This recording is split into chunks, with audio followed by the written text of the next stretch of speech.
دی، تحریکیں چلائی، تختہ دار پر چڑھے، پھانسی کے پھندے کو جرأت و حوصلہ اور کمال بہادری کے ساتھ بخوشی گلے لگایا، قید و بند کی صعوبتیں جھیلی اور حصول آزادی کی خاطر میدان جنگ میں نکل پڑے۔ آخر غیر ملکی انگریز ملک سے نکل جانے پر مجبور ہوئے۔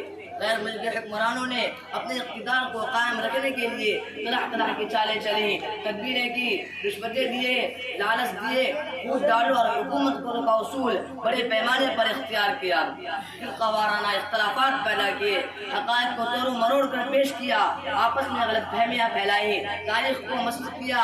انگریزوں نے ہندوستان کے معصوم باشندوں پر ظلم و ستم کے پہاڑ توڑے، ناحق لوگوں کو تختہ دار پر لٹکایا، ہندوستانیوں پر ناحق گولیاں چلائی، چلتی رولے سے اٹھا کر باہر پھینکا۔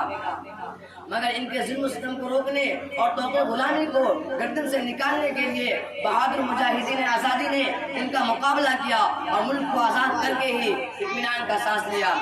ہندوستان کی تحریک آزادی میں مسلمانوں کا حصہ قدرتی طور پر بہت ممتاز و نمایاں رہا ہے۔ انہوں نے جنگ آزادی میں قائد اور رہنما کا پارٹ ادا کیا۔ اس کی وجہ یہ تھی کہ انگریزوں نے اقتدار مسلم حکمرانوں سے چھینا تھا۔ اقتدار سے محرومی کا دکھ اور درد مسلمانوں کو ہوا، انہیں حاکم سے محکوم بننا پڑا، اس کی تکلیف اور دکھ انہیں جھیلنا پڑا۔ اس لیے محکومیت و غلامیت سے آزادی کی اصل لڑائی بھی انہیں کو لڑنی پڑی۔ انگریزوں سے باقاعدہ منظم جنگ نواب سراج الدولہ کے نانا علی وردی خان نے 1754 میں کی اور ان کو شکست دی۔ کلکتہ کا ڈائمنڈ ہاربر اور فورٹ ولیم انگریزوں کا مرکز تھا۔ علی وردی خان نے فورٹ ولیم پر حملہ کر کے انگریزوں کو بھگایا۔ انگریز ڈائمنڈ ہاربر نے پناہ لینے پر مجبور ہوئے۔ اسے پہلی منظم اور مسلح جنگ آزادی قرار دیا جا سکتا ہے۔ علی وردی خان کے بعد ان کے نواسا نواب سراج الدولہ حاکم ہوئے اور اس خطرے کو محسوس کیا کہ انگریز ان کے ملک پر آہستہ آہستہ حاوی ہو رہے ہیں، ان کو ملک سے نکالنا ضروری ہے۔ اسی حوصلہ اور ہمت سے انگریزوں کو شکست دینا چاہا، مگر ان کا دربار سازشوں کا اڈا بن گیا تھا، اسی لیے انہیں شکست ہوئی۔ اور 1757 میں برٹش فوج نے ان کے دارالسلطنت مرشید آباد میں انہیں شہید کر دیا۔ تاریخ کے صفحات میں پلاسی کی جنگ 1757 اور بکسر کی جنگ 1764 کی تفصیل موجود ہے۔ یہ جنگ بھی ہندوستانیوں کے شکست پر ختم ہوئی۔ اس کے بعد انگریز بنگال، بہار، اڑیسہ پر پوری طرح حاوی ہو گئے۔ لیکن پروارہ حیدر علی 1782 اور ان کے صاحبزادے ٹیپو سلطان نے انگریزوں سے 4 جنگیں کی۔ مفکر اسلام حضرت مولانا ابوالحسن علی ندوی رحمۃ اللہ علیہ لکھتے ہیں کہ سب سے پہلا شخص جس کو اس خطرے کا احساس ہوا وہ محسوس کا بلند ہمت اور غیور پروارہ فتح علی خان ٹیپو سلطان تھا۔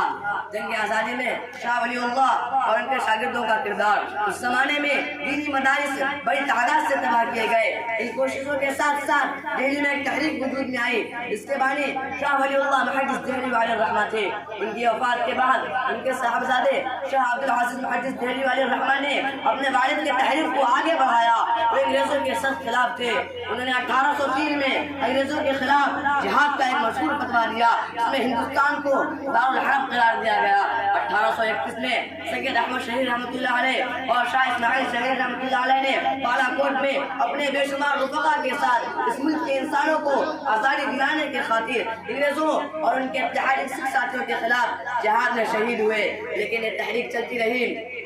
مولانا نصر الدین دہلوی علیہ الرحمہ نے قیادت کی ذمہ داری سنبھالی۔ 1840 میں آپ کی وفات ہوئی۔ ان کے بعد مولانا ولایت حسین آبادی نے 1800 میں اس تحریک کو زندہ رکھنے میں اہم کردار ادا کیا۔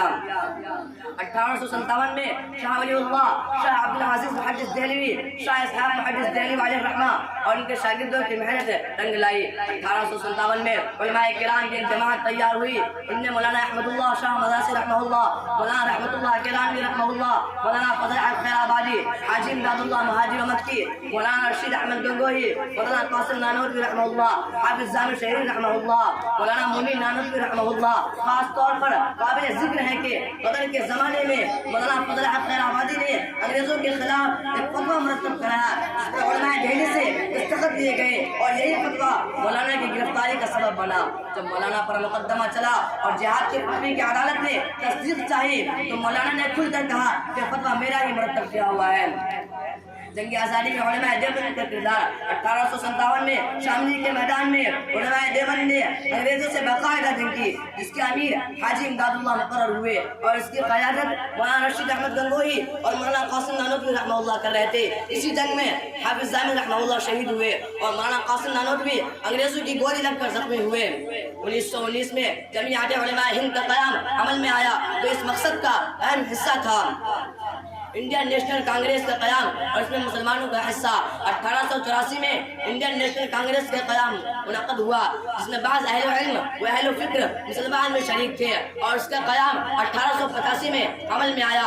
اس کے بانیوں میں مسلمان میں شامل تھے جن کے نام بدر الدین طیب جی اور رحمت اللہ ثانی تھے۔ کانگریس کا چوتھا اجلاس 1887 میں ہوا، جس کی صدارت بدر الدین طیب جی نے کی۔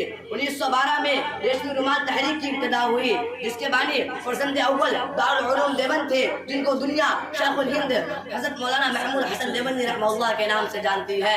بقول مفکر اسلام حضرت مولانا ابو الحسن علی ندوی رحمہ اللہ، آپ شیخ الہند انگریزی حکومت اور اقتدار کے سخت ترین مخالف تھے۔ اس تحریک میں اہم کردار آپ کے شاگرد مولانا عباد اللہ سندھی رحمہ اللہ نے ادا کیا اور 1917 میں آپ کے ساتھیوں شیخ الہند رحمہ اللہ اور آپ کے ساتھیوں کو بحیرہ روم میں واقع جزیرہ مالٹا میں جلا وطن کیا گیا۔